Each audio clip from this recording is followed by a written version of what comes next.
ચિત્ર આધારિત ચર્ચા. શેનું ચિત્ર દેખાય છે?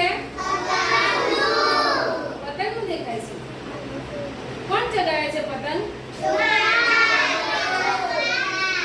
છોકરો. બે છોકરા ને એક છોકરી પતંગ ચગાવે છે. બરાબર.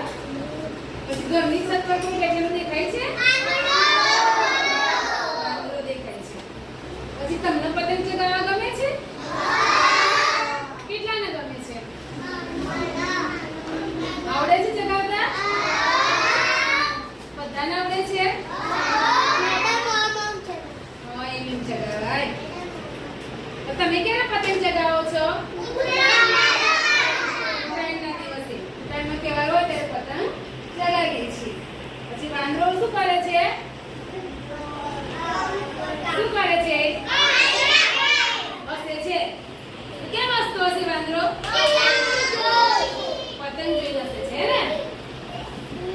બાળકો પતંગના પેચ રડાવશે? કાપો છો તમે પતંગ?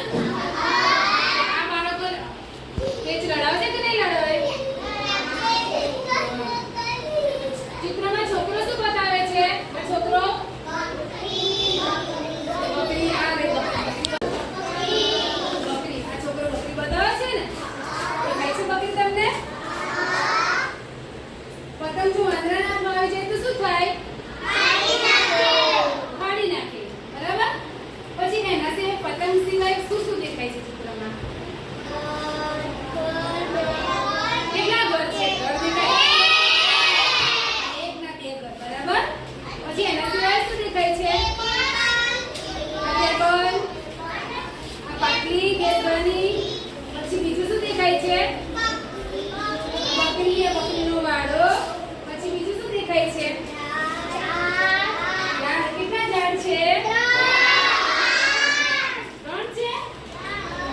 1 2 3 4 ઝાડ છે. આ રીતે તમારે બીજા ચિત્રનું પણ વર્ણન કરાય.